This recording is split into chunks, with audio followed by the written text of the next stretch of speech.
Hello, welcome to my video. If you would like to learn how to convert a regular Epson Ecotank printer into a sublimation printer, please keep watching. Here I am unpackaging the Epson Ecotank ET4800. This is a brand new printer.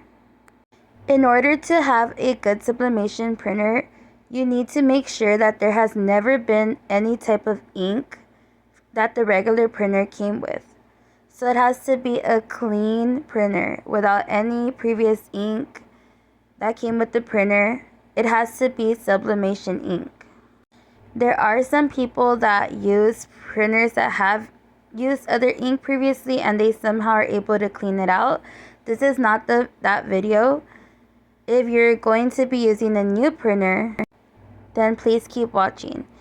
Here I'm showing you that the printer comes with its own ink. And I'm saying, please don't use that. It's not going to work if you want it to sublimate. Just put that to the side or throw it away or give it to someone that you know that might have a Ecotank. So here I'm taking out the printer. As you can see, it comes wrapped with plastic and it has blue tape all over that you need to remove. In order to do this, it is very easy to convert this into a sublimation printer. You don't even have to have the printer connected. That's how easy it is. I'm simply going to remove all of the blue tape, remove the packaging, the plastic, and I will show you guys next how to convert it to a sublimation printer. I know that learning how to sublimate can be a bit intimidating when you don't even know where to begin, but if I can do this, so can you. I have been able to create beautiful mugs and tumblers with an Epson Ecotank before. This is simply my new replacement. So here I'm just removing all the tape, and my brother is my cameraman. Shout out to him. He did a good job. I have never done this before. So this is my first time doing this. The printer that I previously had already was gifted to me with the sublimation ink inside. Therefore, I'm learning with you, but I'm confident that I did it correctly. So just make sure you remove that tape. That's the power cord that came with the printer. You don't need it in order to add the ink. You'll be seeing in a few how easy it is. So here I'm trying to open the ink cap. I wasn't able to figure it out, but I was able to figure it out in a little bit. This is the ET4800. In case you're interested in buying the same printer, this printer costs about $250, maybe a little bit more with taxes. I got it from Amazon. And the ink that I'm going to use is the Hippo Sublimation ink, which you can also purchase on Amazon.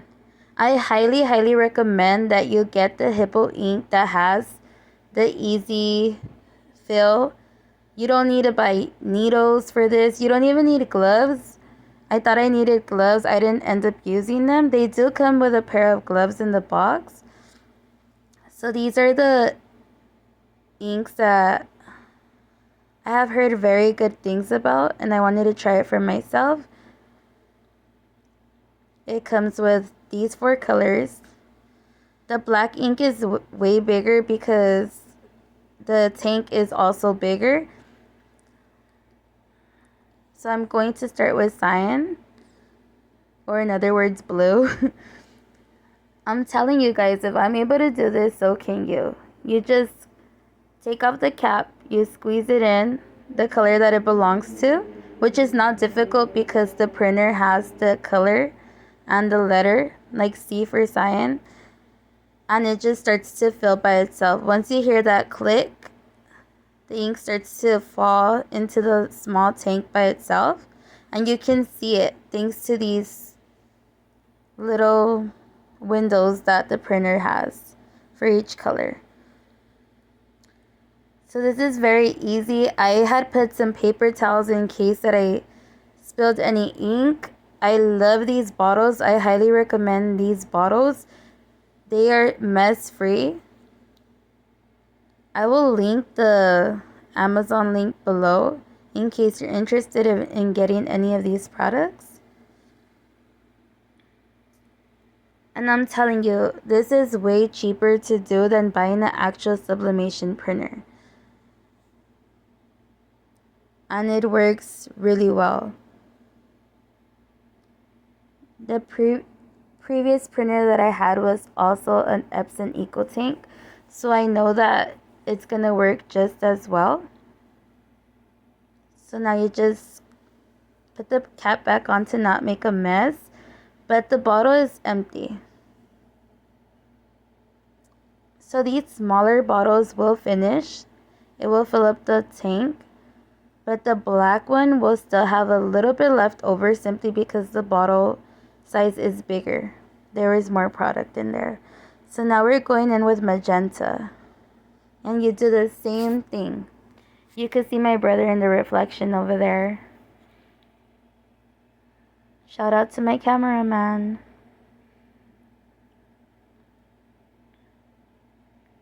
I just decided to do this video in case anyone is scared or interested in using a sublimation printer, in case you want to do a business. This is a good starter for you. You will need some sublimation paper as well. The paper that I used for my previous things is the A-sub paper. And that paper is very good. I never had issues with it. I used it to make a lot of mugs, a lot of tumblers, and I've never had issues with it. I've never used any other paper other than the A-sub paper for sublimation. So now we are going to go in with the yellow. And if you have any questions, feel free to comment down below in the video. And also, I would appreciate it so much if you could subscribe to my channel, and if you can like this video, give me a thumbs up.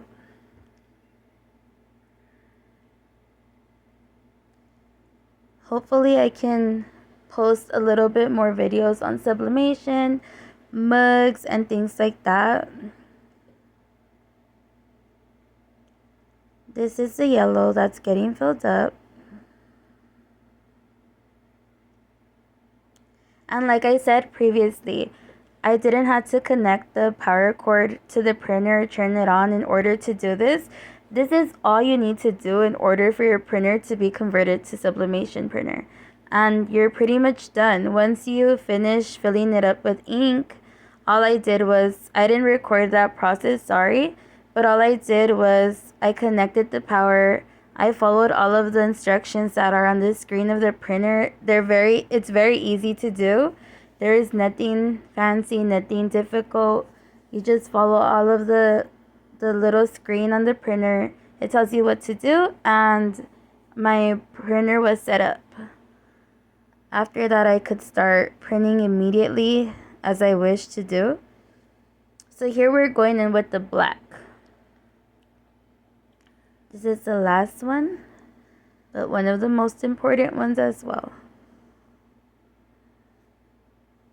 So you'll feel the kind of like a click once the bottle's in, and immediately the ink starts to fill below.